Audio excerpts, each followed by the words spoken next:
Hello friends, welcome to ready to solve channel. Friends, आज के इस वीडियो में हम लोग मैट्रिक्स चैप्टर के क्वेश्चंस करेंगे। आइए कुछ बेसिक कॉन्सेप्ट सीखते हैं और उनसे रिलेटेड क्वेश्चन करते हैं। तो फर्स्ट क्वेश्चन है बेटा, एक मैट्रिक्स गिवन है A I J, capital A equals to A I J M by N. इस मैट्रिक्स की जो ऑर्डर, जो कोटि है बेटा, वो m बाई एन है। तो आपसे कह रहा है कि ये एक वर्ग आव्यूह होगा यदि। अब आपको मालूम है कि वर्ग आव्यूह होने के लिए, वर्ग आव्यूह का मतलब स्क्वायर मैट्रिक्स। तो बेटा स्क्वायर मैट्रिक्स होने के लिए क्या जरूरी है बताओ? स्क्वायर मैट्रिक्स होने के लिए रो और कॉलम को इक्वल होना पड़ता है ना। जब m और n इक्वल हो जाए तो उस केस में स्क्वायर मैट्रिक्स बनेगा। जैसे 2x2 का मैट्रिक्स, 3x3 का मैट्रिक्स, ये स्क्वायर मैट्रिक्स है। और अगर रो और कॉलम कम ज्यादा हो जाए तो उस केस में आयताकार या रेक्टेंगुलर मैट्रिक्स बनता है। जैसे 1 2 3 2 1 4। अब इसकी कोटि 2/3 है तो ये एक आयताकार आव्यूह कहलाएगा। क्लियर? तो इस तरीके से हम फर्स्ट क्वेश्चन का आंसर कर देंगे बेटा। फर्स्ट क्वेश्चन का आंसर है m equal to n, C option. ठीक है। सेकेंड क्वेश्चन है, x और y के प्रदत्त किन मानों के लिए आव्यूह के निम्नलिखित युग्म समान होंगे? दो आव्यूह समान कब होते हैं? दो आव्यूह समान होते हैं जब बीच में इक्वल साइन लगा दिया जाए, है ना। ये लीजिए 3x plus 7, 5 y plus 1, 2 minus 3x। इस मैट्रिक्स को हम इक्वल कर देंगे 0, y माइनस 2, 8 एंड 4 के। जब इक्वल कर देंगे बेटा तो संगत अवयव की तुलना हो जाएगी, है ना। तो तुलना करेंगे, देखो यहां से 3x प्लस 7 की वैल्यू 0, तो x की वैल्यू आएगी माइनस का 7/3। क्लियर? अब यहां कंपेयर करेंगे तो देखो 5 की वैल्यू y माइनस 2 के इक्वल है, तो यहां से y की वैल्यू 7 आ गई। अगर इसको कंपेयर करें तो y प्लस 1 की वैल्यू 8, दैट मीन्स y की वैल्यू देखो 7 आ गई। और अगर इसको कंपेयर करें तो 2 माइनस 3x की वैल्यू 4 है, तो 3x की वैल्यू 2 माइनस 4, 3x की वैल्यू माइनस 2, x की वैल्यू माइनस 2/3। तो आपको मालूम है कि जब हम दो मैट्रिक्स को इक्वल करते हैं बेटा, तो x और y के जितने भी इक्वेशन बनेंगे सभी से x y की वैल्यू सेम सेम आनी चाहिए। जैसे यहाँ पर y की वैल्यू 7 यहाँ भी है और यहाँ भी है, तो y की वैल्यू दोनों जगह से सेम सेम आई, मगर x की वैल्यू दोनों जगह सेम सेम नहीं है। आप देखो यहाँ से वैल्यू आई है -7/3 और यहाँ से वैल्यू आई है -2/3।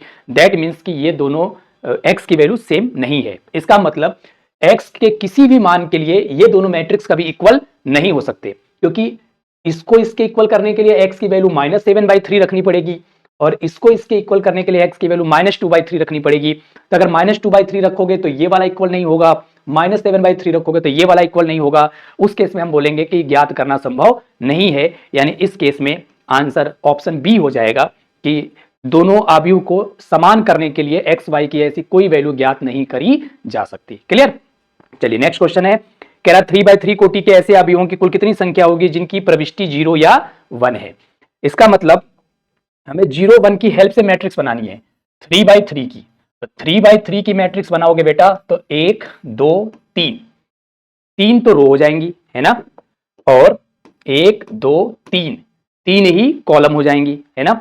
यानी 3 गुणा 3 9 अवयव होंगे, 9 अवयव होंगे ऐसे 1 2 3, है ना, ऐसा करके 9 अवयव होंगे इस आव्यूह में। अब प्रविष्टियां क्या है? 0 या 1। प्रविष्टियां मतलब हम जो जिसको यूज करके आव्यूह बनाएंगे। जैसे अगर आव्यूह बनानी है 0 1 0 1 0 0 0 1 1 ऐसे, है ना, इस तरह का 0 1 0 1 का प्रयोग करके आव्यूह बनानी है। हम 0 या 1 के अलावा कोई दूसरी संख्या प्रयोग नहीं कर सकते। 3 4 5 ऐसा कोई भी अंक प्रयोग नहीं करना है, केवल 0 और 1 प्रयोग करना है। तो उस केस में आप बोलोगे कि पहला जो स्थान है ये वाला, उसके लिए दो चॉइस है, या तो वहां 0 भर दो या 1 भर दो। इसके लिए भी दो चॉइस है, इसके लिए भी दो चॉइस है, ऐसे ही इसके लिए भी दो चॉइस है, और ऐसे लास्ट वाले के लिए भी दो चॉइस है। तो सभी स्थानों के लिए दो दो चॉइस है बेटा, क्योंकि या तो मुझे 0 का प्रयोग करना है या 1 का प्रयोग करना है। तो उस केस में ये 2 कितनी बारी आएगा? 9 टाइम्स आएगा, क्योंकि 9 अवयव है। अब 2 की पावर 9 होता है 512, और उस केस में हमारा आंसर हो गया 512। कि अगर किसी आव्यूह की प्रविष्टियां 0 या 1 है और 3/3 का आव्यूह है तो उस केस में 512 आव्यूह बनाए जा सकते हैं। अब सपोज इसी क्वेश्चन में बेटा प्रविष्टियां 0 1 2, मान लो इन तीन प्रविष्टियों को कह दे कि 0 1 2 का प्रयोग करो, तो उस केस में हर स्थान के लिए 3 चॉइस बन जाती। तो 3 गुणा 3 गुणा 3 कितनी बारी? 9 बारी, क्योंकि 3/3 का मैट्रिक्स है, और उस केस में आंसर आता 3 की पावर 9, है ना। तो यह समझने वाली बात है कि प्रविष्टियां कौन कौन सी हैं। जैसे हमारे क्वेश्चन में 0 1 थी, अगर 0 1 2 कर दे तो 3 प्रविष्टियां हो गई, तो 3 3 का गुणा हो जाएगा। तो इस तरीके से अगर आपके पेपर में क्वेश्चन चेंज भी करके आए तो आप लॉजिक लगा लोगे। आई होप कि आपको बात समझ में आ गई है। चलिए, तो इस क्वेश्चन का आंसर हो गया डी ऑप्शन 512। ये हमारे यूपी बोर्ड में आया हुआ क्वेश्चन है। ठीक है, चलिए नेक्स्ट क्वेश्चन देखते हैं।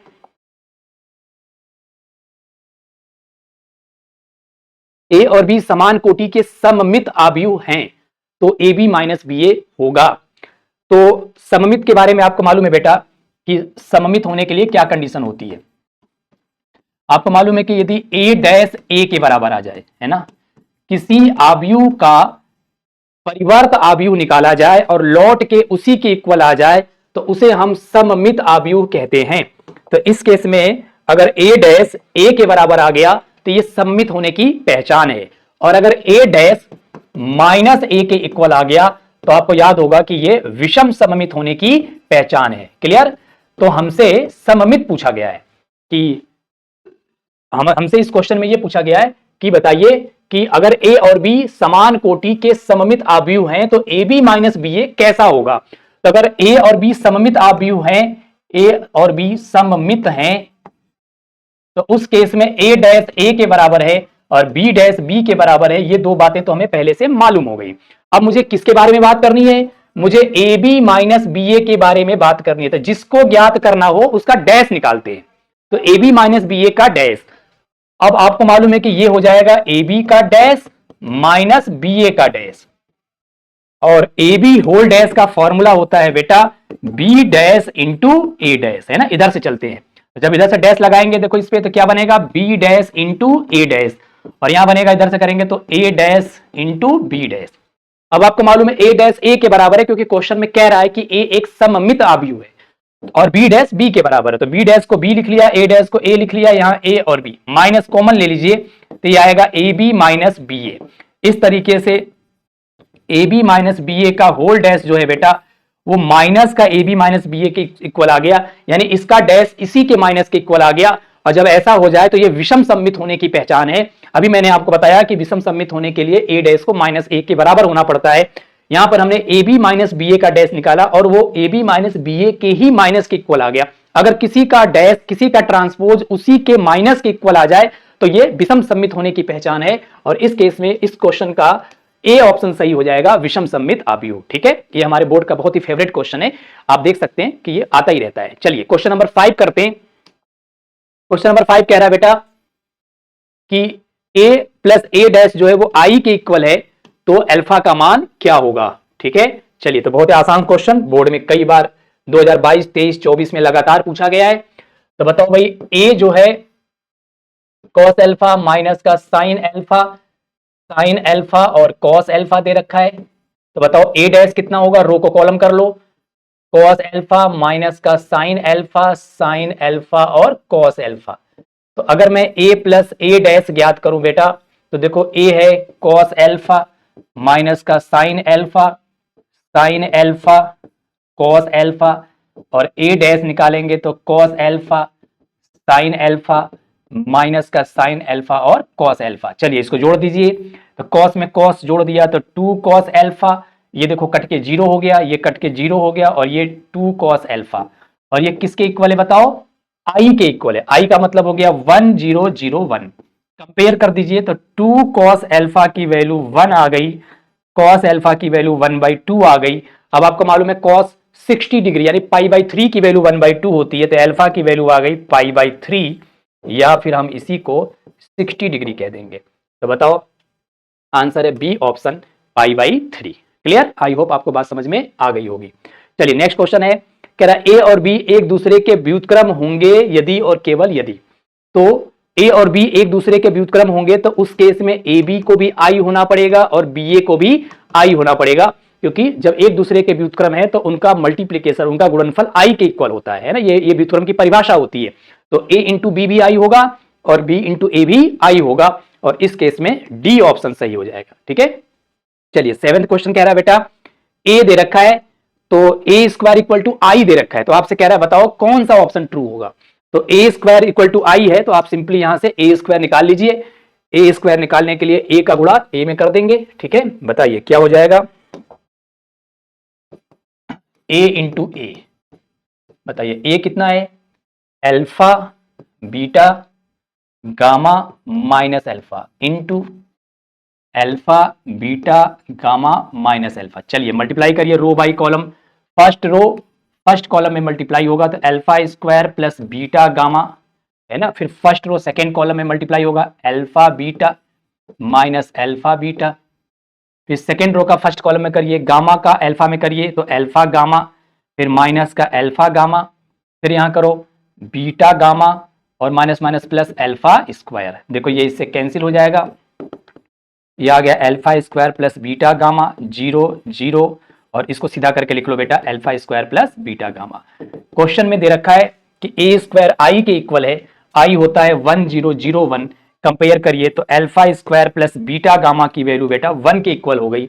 अब आइए देखते हैं कि ऑप्शन में कौन सा ऑप्शन सही है। तो देखो अगर हम इसको ट्रांसपोज कर लें, पक्षांतर कर लें तो ये बनेगा 1 minus alpha square minus beta gamma equal to 0, या अगर इसको इधर ले आएंगे तो alpha square plus beta gamma minus 1 equal to 0। तो इनमें से कोई एक ऑप्शन होना चाहिए। तो फर्स्ट ऑप्शन तो इनकरेक्ट है, सेकेंड ऑप्शन भी इनकरेक्ट है, third option is right answer. आप देख सकते हो ये देखो यहां से थर्ड मैच कर रहा है, तो इसका सही आंसर है सी ऑप्शन। ठीक है, आई होप आपको बात समझ में आ गई होगी। क्वेश्चन नंबर 8 कह रहा है यदि एक आव्यूह सममित और विषम सममित दोनों है तो वो आव्यूह कैसा आव्यूह होगा। अब आव्यूह सममित भी है और विषम सममित भी। आपको मालूम है सममित होने के लिए ए डैश को ए के बराबर होना पड़ेगा और विषम सममित होने के लिए ए डैश को माइनस ए के बराबर होना पड़ेगा। तो अगर दोनों को ऐड कर दिया जाए तो ये हो जाएगा 2a डैश और देखो यहां पर आएगा नल मैट्रिक्स, यानी उस केस में ए डैश हो गया नल मैट्रिक्स। और अगर ए डैश नल मैट्रिक्स है तो ए भी नल मैट्रिक्स होगा, क्योंकि ए और ए डैश में बस इतना ही तो फर्क है कि रो को कॉलम कर देते हैं और कॉलम को रो कर देते हैं। तो अगर ए डैश नल मैट्रिक्स है बेटा, ए डैश मान लीजिए ऐसा नल मैट्रिक्स है तो ए भी तो नल मैट्रिक्स होगा, है ना। तो इस केस में जवाब मिल गया कि उस मैट्रिक्स को कैसा होना पड़ेगा, नल मैट्रिक्स होना पड़ेगा, शून्य आव्यूह होना पड़ेगा। तो देखो यहां पर पूछा गया है कि ए एक विकर्ण आव्यूह है, गलत है, ए एक शून्य आव्यूह है, यही आंसर सही है। तो 8th क्वेश्चन का सही ऑप्शन है ऑप्शन बी, ए एक शून्य आव्यूह है। आई होप आपको बात समझ में आ गई। क्वेश्चन के साथ हम कॉन्सेप्ट भी सीखेंगे। बोर्ड पेपर की प्रैक्टिस का सबसे आसान तरीका है कि आप क्वेश्चन सॉल्व करिए, क्वेश्चन के साथ जो कॉन्सेप्ट आपको मिलता जाए उसको आप प्रॉपर तरीके से समझते चलिए, है ना। इससे आपके क्वेश्चन भी तैयार होते हैं और कॉन्सेप्ट भी तैयार होता है। चलिए नेक्स्ट क्वेश्चन देखते हैं। क्वेश्चन नंबर 9, यदि ए एक वर्ग आव्यूह इस प्रकार है कि ए स्क्वायर इक्वल टू ए, तो आपसे कह रहा है कि बताओ आई plus A whole cube minus 7a किसके इक्वल होगा। आप देख सकते हैं 2023 और 2024 की बोर्ड परीक्षा में आया हुआ क्वेश्चन है, तो इंपॉर्टेंट क्वेश्चन है। ठीक है, चलिए तो I plus A whole cube minus 7i, तो सबसे पहले हमें क्या करना होगा, a plus B whole cube के फॉर्मूले से इस ब्रैकेट को ओपन करना होगा, है ना।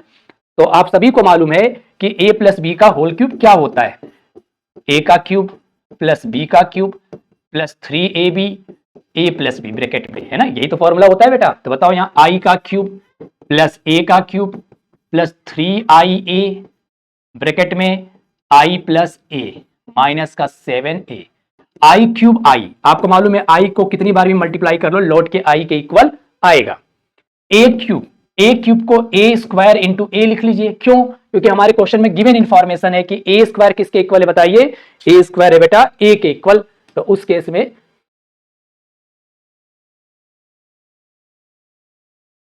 a स्क्वायर a के इक्वल है। तो चलिए बताइए यहाँ 3ia का मल्टीप्लाई करेंगे तो 3a ब्रैकेट में i प्लस a माइनस का 7a, तो ये हो गया i। अब a स्क्वायर की वैल्यू a के इक्वल है तो यहां पर a स्क्वायर को a से रिप्लेस कर दीजिए, तो ये हो जाएगा a इंटू a प्लस अंदर मल्टीप्लाई करो तो 3ai plus 3a square minus का 7a, i यहां से a का मल्टीप्लाई a में किया अगेन a स्क्वायर की वैल्यू a के इक्वल है तो ये आ गया a, i का a में किया तो a स्क्वायर की वैल्यू a और माइनस का 7a।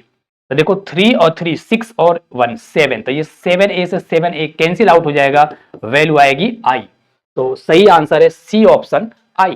ठीक है, इंपॉर्टेंट क्वेश्चन हमारे बोर्ड में कई बार आया हुआ है, आप देख सकते हैं 2023 और 24 लगातार 2 साल आया है।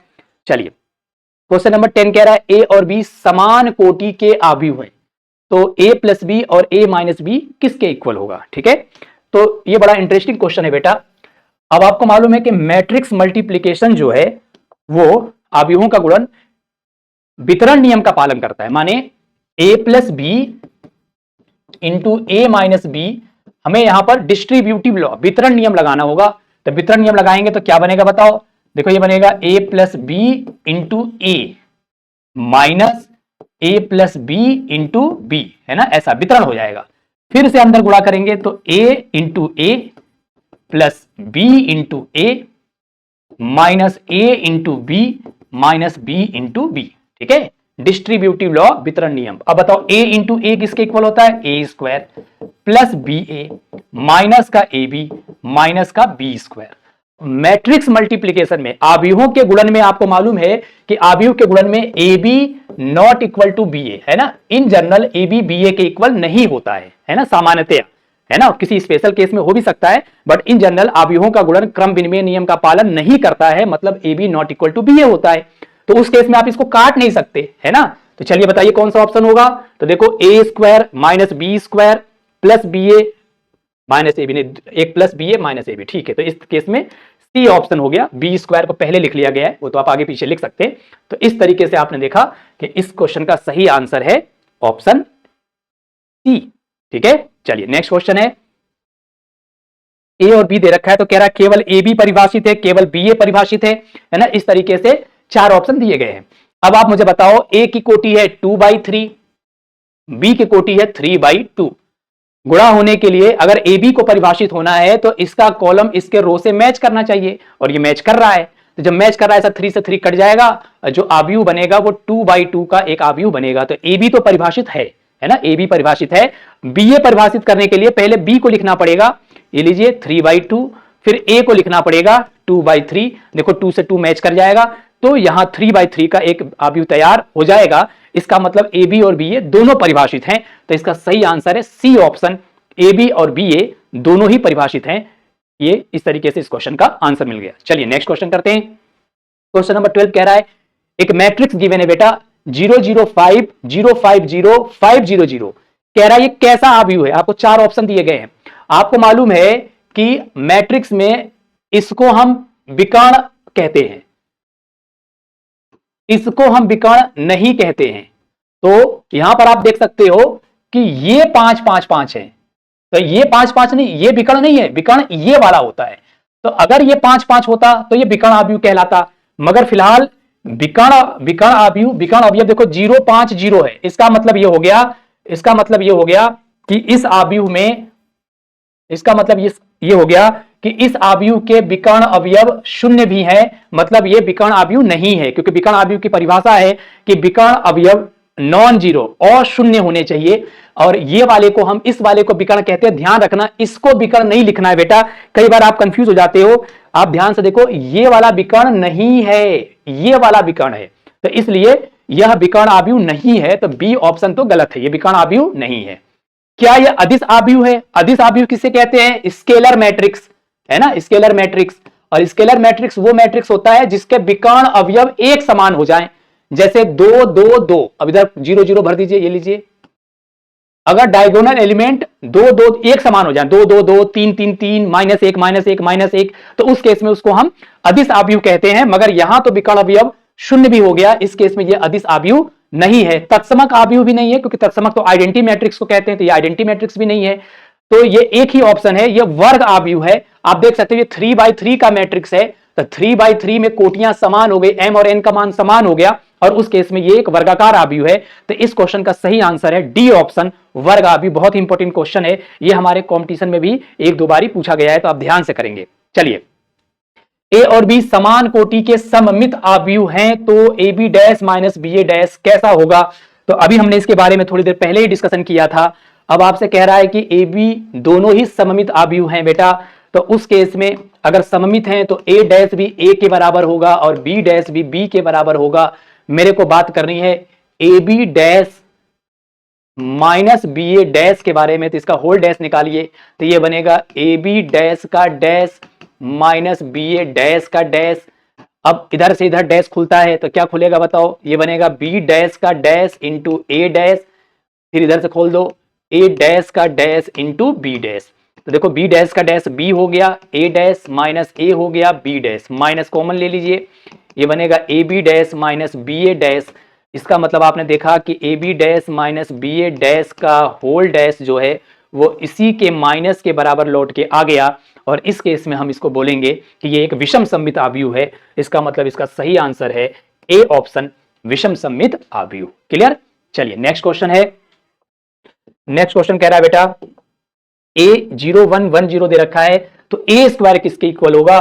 तो ए स्क्वायर निकालने के लिए आप ए का ए में मल्टीप्लाई कर लीजिए, 0 1 1 0 इंटू 0 1 1 0। चलिए मल्टीप्लाई करिए row by column, first row first column तो 0 plus 1, first row second column 0 plus 0, second row first column 0 plus 0, second row second column 1 plus 0, तो वैल्यू आ गई 1 0 0 1 इस केस में। तो सही आंसर है डी ऑप्शन 1 0 0 1। ठीक है, मैट्रिक्स का गुणा सभी लोगों को आता है, ये सभी लोग बड़े आसानी से कर सकते हैं।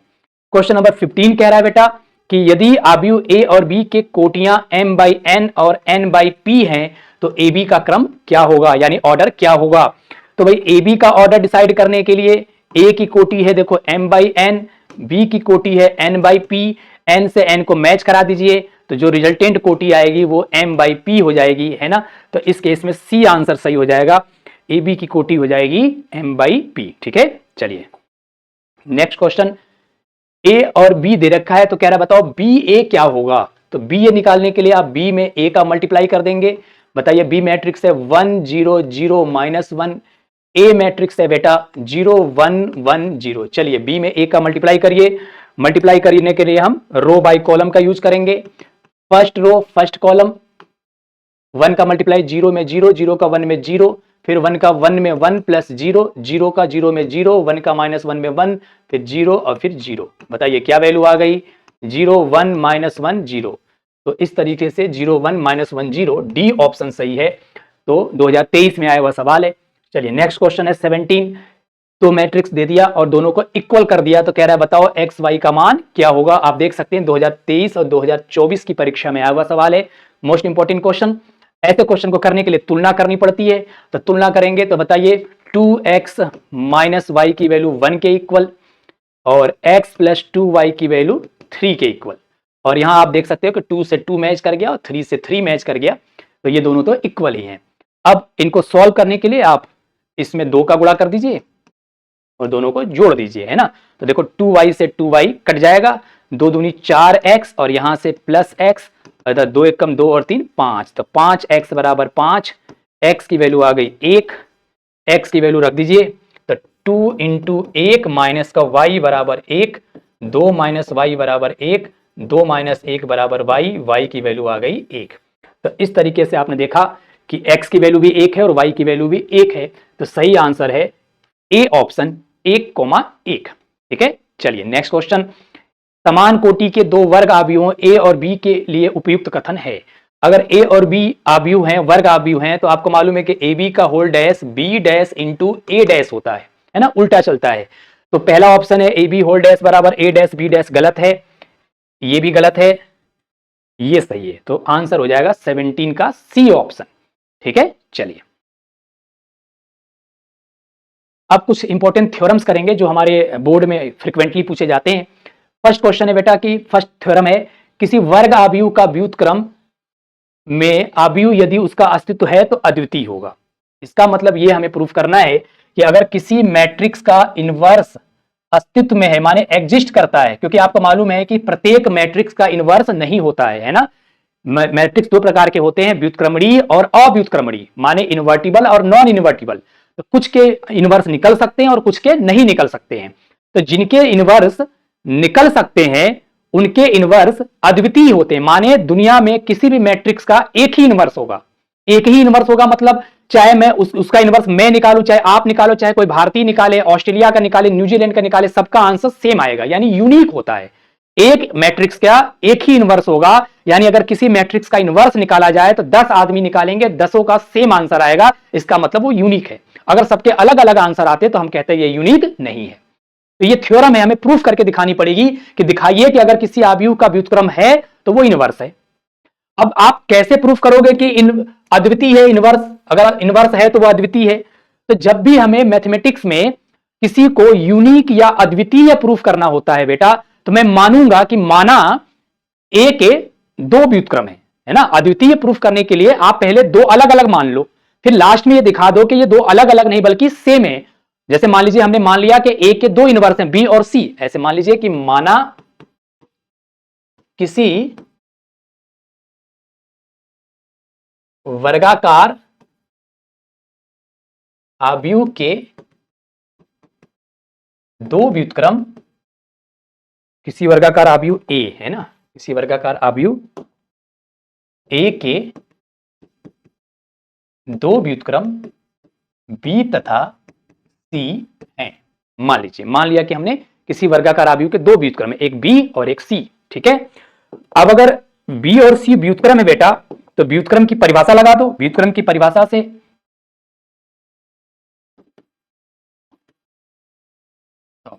से a इंटू बी बराबर b इंटू ए बराबर आई, क्योंकि अगर a का व्युत्क्रम b है तो a का गुणा b में करो चाहे b का गुणा a में करो, दोनों को i के इक्वल होना पड़ेगा। और इसी प्रकार a इंटू सी बराबर c इंटू ए बराबर आई।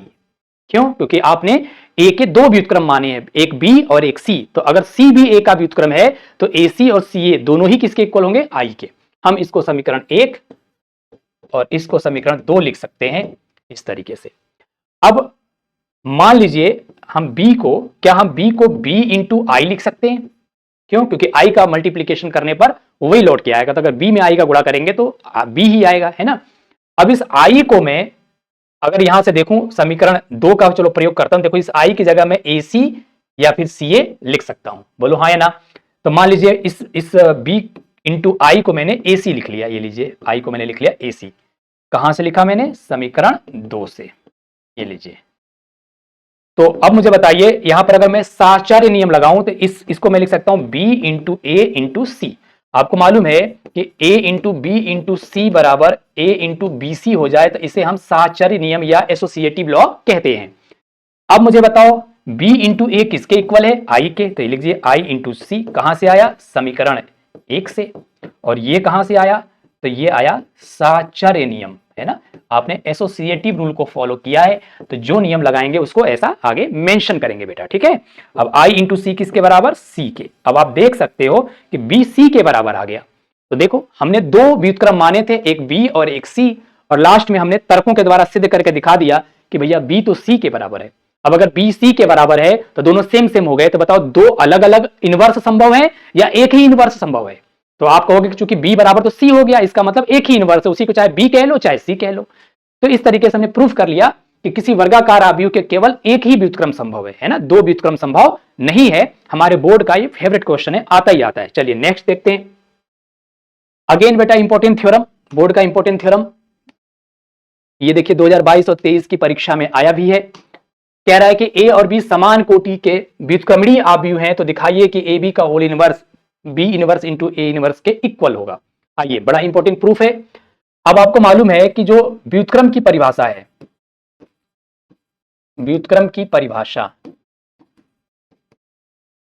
से, है ना, व्युत्क्रम की परिभाषा कहता है कि अगर a में a इनवर्स का गुणा करो तो i आएगा, या फिर a इनवर्स में a का गुणा करो तो भी i आएगा, है ना।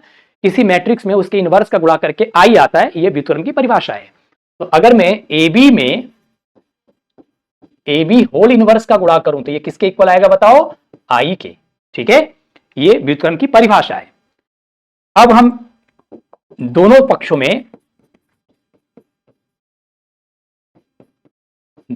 में a इनवर्स का पूर्व गुणन कर दें,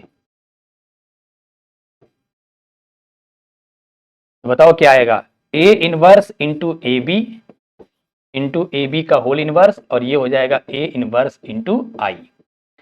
अब देखो यहां पर एसोसिएटिव साहचर्य नियम लगा दीजिए, तो ये बनेगा a इनवर्स इंटू ए, और बाहर ये b हो जाएगा, और ये ए बी का होल इनवर्स, और ये हो जाएगा a इनवर्स। क्योंकि i में गुणा करेंगे a इनवर्स का तो लौट के a इनवर्स आएगा। i का गुणा जिसमें करा जाए वही आ जाता है। यहां पर हमने कौन सा रूल लगाया? तो लिखेंगे साहचर्य नियम, ठीक है, एसोसिएटिव लॉ। तो बताओ ये a इनवर्स इंटू ए आई की इक्वल होगा, तो i इंटू बी, और ये ए बी होल इनवर्स बराबर a इनवर्स। i का मल्टीप्लाई b में करो तो b लौट के आएगा। तो देखो b A B whole inverse equal to A inverse, है ना। अब अगेन बी इनवर्स का दोनों तरफ पूर्व गुणन कर दीजिए, है ना। तो बी इनवर्स का दोनों पक्षों में पूर्व गुणन करने पर, पूर्व गुणन का मतलब जब हम पहले गुणा करें, जैसे ए में बी का गुणा करें, ऐसे बी का गुणा पहले किया है तो उसे पूर्व गुणन कहेंगे, और बाद में गुणा करें तो उसको हम पश्च गुणन कहेंगे, ठीक है। तो दो तरह के गुणन होते हैं, पूर्व गुणन और पश्च गुणन, ठीक है। चलो तो बताओ गुणन करने पर, ये लीजिए, तो बी इनवर्स इंटू बी, और ये हो गया ए बी होल इनवर्स, और ये हो गया B inverse into A inverse. बताओ बी इनवर्स इंटू बी होगा आई के इक्वल, तो बेटा अगर यहां पर मल्टीप्लाई करते, देखो ये बन गया आई इंटू ए बी का whole inverse equals to B inverse into A inverse. I का गुणा करने पर कोई फर्क नहीं पड़ेगा, लौट के वही आएगा। तो देखो ये हो गया B inverse into A inverse, और यही हमें प्रूव करना था, इति सिद्धम, हेंस प्रूव्ड, ठीक है। तो ये हमारे बोर्ड का बहुत ही इंपॉर्टेंट क्वेश्चन है, और ये हमारे बोर्ड में अक्सर फ्रिक्वेंटली आता है, आप देख सकते हैं 2022 की परीक्षा में भी आया है और 2023 की परीक्षा में भी आया है। तो ये हमारे बोर्ड के लिए कुछ इंपॉर्टेंट क्वेश्चन थे। मिलते हैं नेक्स्ट वीडियो में, आज के लिए इतना ही, थैंक यू।